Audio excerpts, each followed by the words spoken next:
gimana sulitnya menghadapi orang. Yang pertama begini ya, ya yang versi Rasulullah kita sudah tahu bagaimana luasnya hati beliau. Justru saya ingin berpesan, buat kita jadi orang jangan yang kepribadiannya sulit.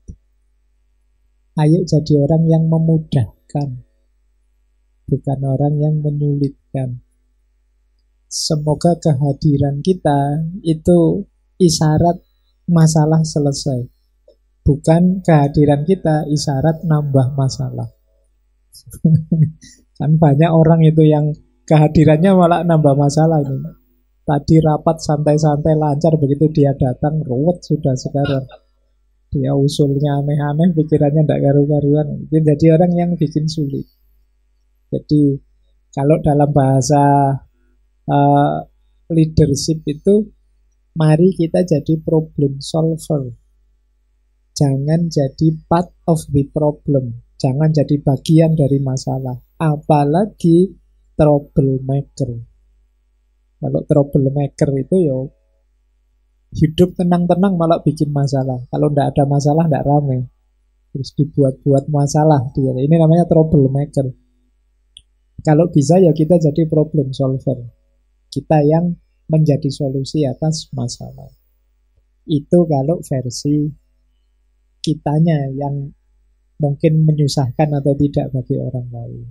Nah, yang dilakukan oleh Rasulullah menghadapi orang-orang yang sulit, sebagaimana tadi kita ilustrasikan ya, bagaimana menghadapi keragaman para sahabat. Tadi ada perdebatan Abu Bakar dengan Umar bin Khattab, bagaimana menghadapi sahabat-sahabat yang pikirannya negatif dan lain sebagainya.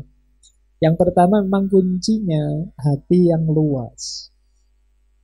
Tadi sempat saya kutip sedikit kalimat dari Stoik ya, yang sebenarnya ya nilainya nilai sangat Islami, bahwa mari kita sadari manusia itu memang macam-macam.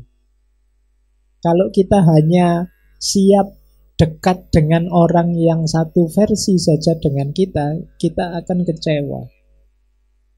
Sedekat apapun sahabat kita itu pasti ada bedanya.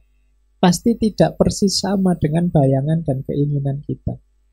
Maka kita harus siap menyikapi apapun tipe orang yang ada di hadapan kita.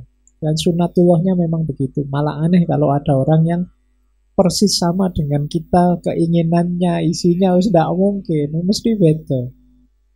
Jadi mari kita longgarkan hati. Rasulullah itu kadang ya sahabat-sahabat itu kan macam-macam.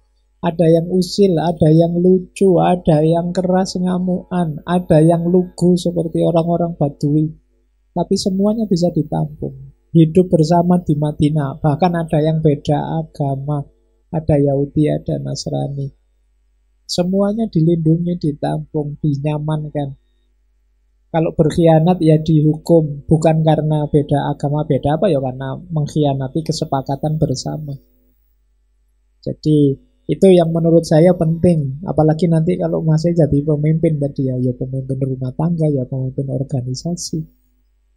Itu penting bagi kita untuk luas hati kita. Kalau hati kita tidak luas, menghadapi perbedaan, kita akan mudah drop, mudah kecewa, mudah jatuh melihat orang yang macam-macam. Saya kira itu saja kuncinya. Dan untuk bisa seperti ini harus latihan. Latihan sabar, latihan memaklumi, latihan luas hati. Karena kalau tidak dilatih tidak bisa. Manusia itu kecenderungannya egois. Ingin menang, ingin dituruti, ingin versiku yang harus jalan, selalu begitu. Nah, kita latihan memending keinginan itu, yang oleh agama sebenarnya kita sudah dilatih untuk puasa. Yang makna utamanya puasa itu kan imsak, pengendalian diri. Meluaskan hati itu diawali dari kemampuan mengendalikan diri. Jane pengen meso sih, tapi yo masuk konco dhewe tak pisuin, tak usahlah. Yes, mungkin kapan-kapan saja tak ingatkan kalau sekarang panas situasinya. Kayak gini, kemampuan seperti ini, kemampuan ngerem penting. Kalau Rasulullah tidak punya daya rem yang pakem, itu mungkin malah bahaya ya. Beliau sangat dekat dengan Allah. kecewa dengan kita terus ngangkat tangan berdoa, wah bisa. Iya, iya, iya. Bahkan Rasulullah kan musuh besarnya kan diistimewakan. Tadi cerita lanjutannya Fathu Makkah itu kan, barang siapa yang masuk Masjidil Haram aman, barang siapa masuk ke rumahnya Abu Sufyan aman. Padahal Abu Sufyan itu yang paling dulunya paling jahat pada beliau. Tapi gara-gara ini kan terus Islam jadi lebih mulia lagi dalam pandangan dunia. Rasulullah itu bahkan ada cerita pernah satu ketika beliau itu diludahi orang. Jadi setiap kali berangkat ke masjid beliau diludahi orang. Ini tidak cuma usil, tidak cuma nakal itu. Kalau kita lewat ke masjid terus diludahi orang itu bisa perang, itu nyawa urusannya. Tapi Rasulullah tidak. Tiap pagi berangkat ke masjid diludahi orang, beliau terima saja. Satu ketika Rasulullah berangkat ke masjid tidak diludahi. Terus Rasulullah bingung, ini yang biasa meludahi saya kemana? Terus tanya-tanya Rasulullah, ini kemana orang ini yang biasa meludahi saya? Oh, sedang sakit Rasulullah. Dan begitu tahu sakit terus Rasulullah menjenguk. Dan betapa tersentuhnya orang ini, karena ternyata yang menjenguk saya waktu sakit adalah orang yang tiap hari saya ludahi. Yang kayak gini berat ya kalau kita. Kalau kita ada teman kita biasa menyakiti kita sakit, ya paling syukur. Asap itu dari Allah mesti gitu ya. Tapi kalau Rasulullah enggak. Justru karena itu terus beliau jadi mulia, Islam jadi mulia. Kita kan sering gitu kan, rival kita, musuh kita dapat bencana apa? No, rasain. Makanya kan kita sering begitu.